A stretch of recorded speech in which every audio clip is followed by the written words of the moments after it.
Hi, what's up? Hey, check this out. I made a light-emitting diode glow on the cover of this book. By creating a circuit with a coin cell battery and some conductive copper tape. That is really cool. The only problem is that I can only turn the light off by removing the battery. I wish I could figure out another way to control the power to the LED. Have you thought about creating a switch out of paper? A sliding paper switch? No, I hadn't. To be honest, I'm not sure that I really understand what a switch is, or how one works. I mean, I know that I use a switch to control the lights in my bedroom, and the power on my computer, but I don't really understand how they function, or how I'd go about creating a switch in my book. Would a switch do the trick? How might I add a switch to my project? Allow me to explain. Like the light switch in your bedroom, a switch is any device that is used for making, or breaking, a connection in an electrical circuit. Whenever you flip a light switch to the off position, you are opening the switch, and disrupting the flow of electrons to the light bulb, causing it to turn off.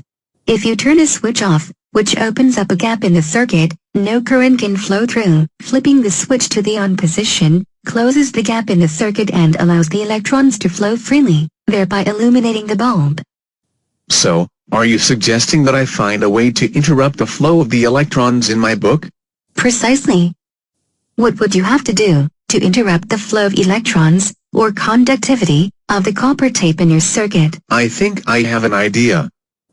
By removing a piece of the copper tape in my circuit, I would be opening the switch, preventing the electrons from reaching the LED. Then, if I wanted to close the switch, to allow the electrons to turn the LED on again, I would need to find a way to bridge the gap in the copper tape. Exactly.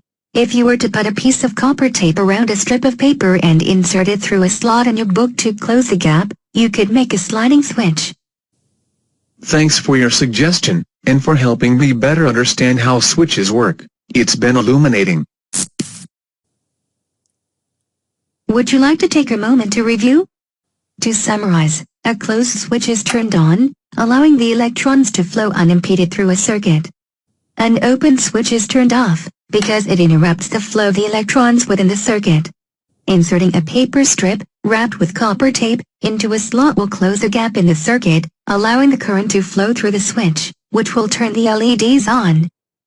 As you can see here, the gap has been closed, allowing the LEDs to glow. By moving the switch up and down, to open and close the gap, you control the flow of electrons. I'd better get to class.